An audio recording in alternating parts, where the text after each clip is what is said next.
Good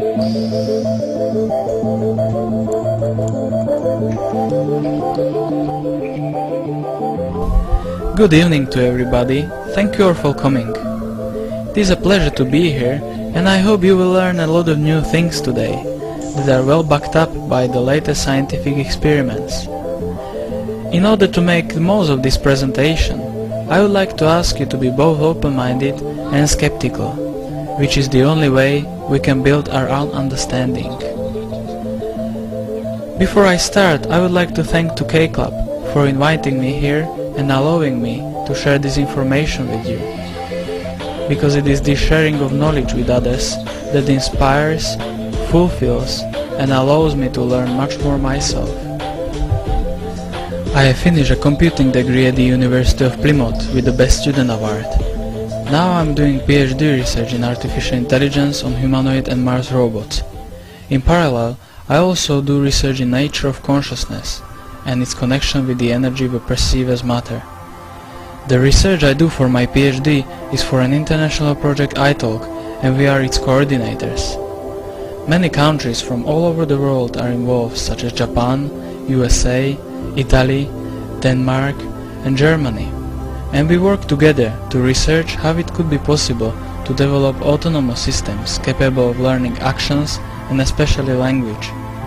We use biologically inspired systems, for example latest neural network models, to develop computer systems that can learn autonomously.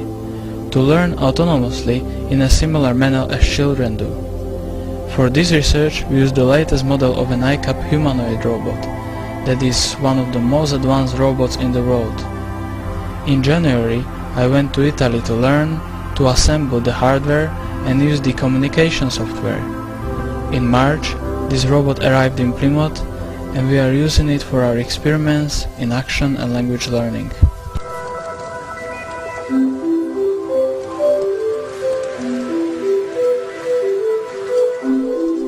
During the second year I got very interested in astronomy, and in particular in astrophotography. As a result of this, I studied astronomy for 1 year at the University of Manchester, while studying computing in Plymouth at the same time. Later on, I started a project on artificial intelligence that I applied to a Mars rover that you can see here on the very bottom. This led later on to a collaboration with the European Space Agency.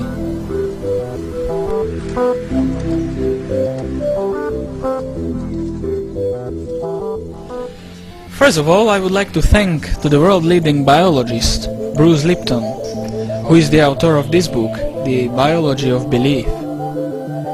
Bruce has been recently awarded a prize for his lifetime contribution to the science of new biology. And all the people I'm going to mention here were crucial to my research of consciousness and the nature of reality. All these people inspired me a lot through their work, and mostly the courage they have, which is that they are not afraid of going against old beliefs that are so deeply rooted in orthodox science. Scientists who integrate the latest knowledge of, for example, quantum mechanics, physics and astrophysics in their research, and who have a holistic way of understanding this reality and are not just simply stuck in their own belief systems. I thank Thomas Campbell for his help during the times I was preparing this presentation. Tom has a strong scientific background. He worked as a nuclear physicist, and later he started to focus on researching consciousness. He wrote this great trilogy, My Big Toe, where the toe stands for the theory of everything, and he bridges objective and subjective experiences and systematically and logically derives the natural relationships between mind and matter, physics and metaphysics, love and fear, and demonstrates how time, space and consciousness are interconnected. He himself mastered the technique of out-of-body experience and ran long-term scientific experiments into this phenomenon, clearly showing that an out-of-body experience can be equally real as our daily experience and not a brain hallucination. I thank to Greg Braden, who is considered the world's leading authority on pointing out the relationships between mind and matter, His research, which is summed up in this book, The Divine Matrix, has inspired me tremendously. He has contributed to the marriage of science and spirituality, and when I say spirituality, I do not mean any religion, ideology or belief system.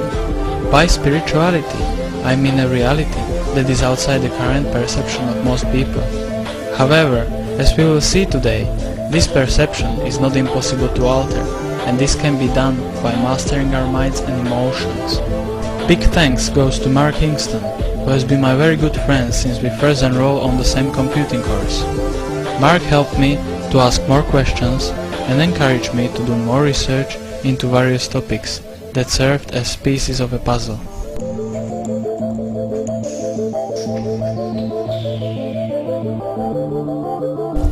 I feel that we are entering a new paradigmic change in science, where the old way of looking at the reality is going to be completely wiped out to make space for the new one with ever-growing evidence of consciousness-matter interconnections.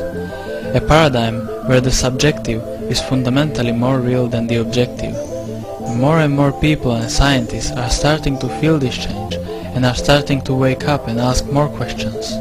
And it is particularly apparent that more scientists are starting to realize this and are integrating the latest discoveries and knowledge into their research. I admire these people because it is them who are not afraid to publicly talk about their research and who often have to use words triggering so much insanity in many of their colleagues, such as metaphysics, consciousness, spirituality, or anything non-physical. And at the same time, I see this to be the greatest blunder of mainstream science, as it is absolutely clear and provable that our physical existence is the tiniest fractions of mass contained within the universe. Our physical world, with all the energies we are able to measure, accounts only for 4% of all there is, according to the latest calculations from astrophysics.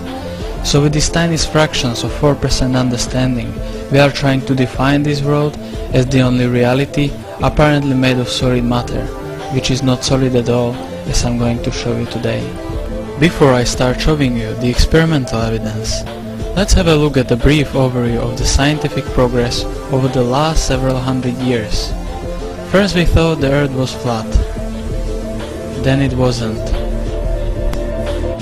Many years later, Newtonian physics completely changed our view of reality, when Newton discovered gravity and consequently defined the laws of physics that help us unify what was happening on Earth as well as the heavens, such as the movements of the planetary bodies. This was an undoubtedly huge contribution for us, meaning that we could finally calculate and predict what would happen if we did this or that.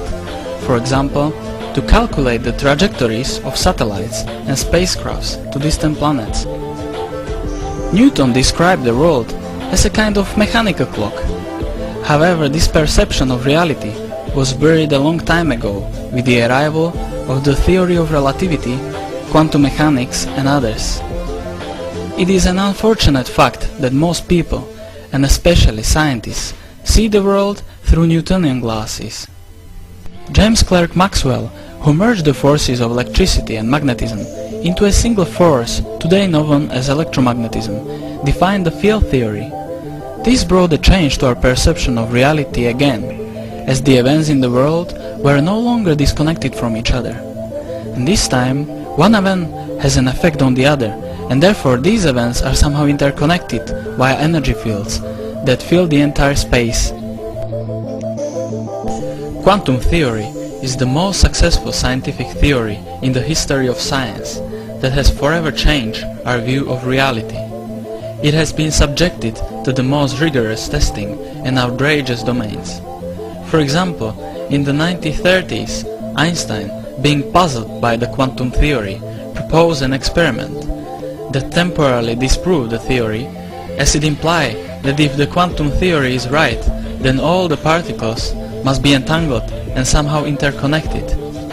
Einstein said that one particle in this galaxy should be able to affect another particle in another galaxy instantaneously,